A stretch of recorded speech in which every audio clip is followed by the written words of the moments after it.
இந்த கட்சிக்கு பேரு அண்ணா திமுக. பேரறிஞர் அண்ணா துறையூரில் நடைபெற்ற சுயமரியாதை மாநாட்டில் தன்னுடைய 28வது வயதில் அந்த மாநாட்டிற்கு தலைமை ஏற்று அண்ணா பேசுறாரு.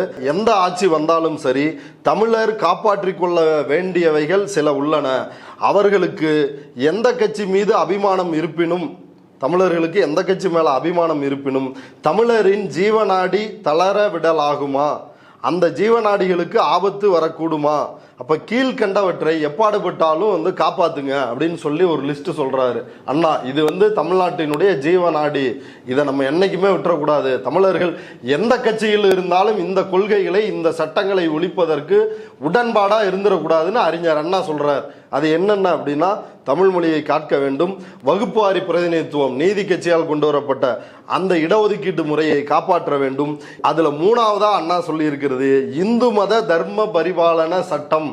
அதுல அண்ணா சொல்றாரு, நமது தமிழ்நாட்டிலேயே கோடிக்கணக்கில் பணம் தர்மத்திற்காக கோயில்களிடம் ஒப்படைத்து வைக்கப்பட்டு இருக்கிறது.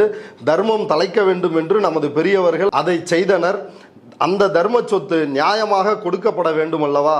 வேறு யாரும் சொந்த உபயோகத்திற்கு எடுத்துக்கொள்ளாமல் நாம் பார்த்து கொள்ள மேற்படி சட்டம் ஏற்படுத்தி இருக்கிறது. இதற்கு ஆபத்து வந்தால் தர்ம சொத்தில் கண்டவர் கை வைத்து விடுவார்கள்.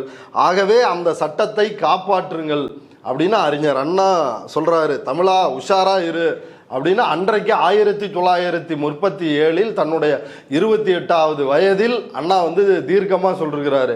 ஆனால் அண்ணாவினுடைய பெயரை தாங்கி கொண்டு அவமானம், இந்த அடிமையில் உடம்பில் ரத்தம் எதற்கு, தினம் அச்சப்பட்ட கோழைக்கு இல்லம் எதற்கு அப்படின்னு இந்த எம்ஜிஆர் பாடல் இவர்கள் மேடையிலே திரும்ப திரும்ப போற அந்த பாடல் லைனை தான் நம்ம இவர்களுக்கு மேற்கோளா சொல்ல வேண்டியது இருக்கு.